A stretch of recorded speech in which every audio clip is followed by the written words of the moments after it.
Kahirapan. Madalas gamitin bilang isang dahilan kung bakit tayo ay nawawalan ng pag-asa. Ngunit sa iba, lalo na sa isang ina, ang kahirapan ay isang inspirasyon para itaguyod ang kinabukasan ng kanyang mga anak. Tulad ng isang mapagmahal na ina na si Nanay Bebe, hindi alintana ang init, ulan. Walang tigil sa pagtatrabaho dito sa kalye ng Divisoria. Sa kanyang sipag, tiyaga, at dahil sa kanyang inspirasyon, ang pagmamahal ng kanyang mga anak, nakapagpatapos siya sa kolehiyo. Hindi lang isa, hindi lang dalawa, bagkus 3. Sa kanyang sipag, sa kaunting barya na kanyang iniipon sa araw-araw na siyang ginamit niya para itaguyod ang mga anak. Nakapagpaaral ng anak.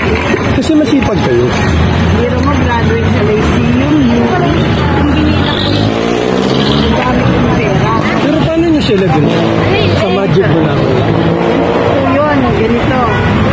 Lahat ng barya ko, itinatabi ko. Pag oras ng bayaran, pinapalit ko. Yun ang ibinabayad ko. So, yung lahat ng baryang iniipon, unti-unti yung binibigay sa Eskwelahan, barya. Yan, sa UE. Madalas ako magbayad ng barya dyan. Ito po si Nanay, isa sa mga kilala dito sa Divisoria.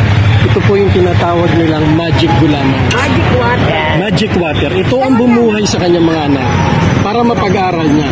Nakapagpatapos si Nanay sa Lyceum, sa University of Rice, na hindi biro ang tuition. Sa PCCR. At meron pang pulis si Nanay. Ayan po si Nanay, kilalanin natin. May ano nga ulit pangalan niya? Aling Bebe. Aling Bebe. Aling Bebe Magic Water. Kaya pag napunta kayo dito sa Divisoria, subukan niyo. Pero alam niyo, isang araw babalikan ko si Nanay. Babalikan ko na dito ha. Walang problema. Yan, dito na lagi po si Nanay papuntang Divisoria Mall sa Juan Luna. Ayan, ang kanyang magic water.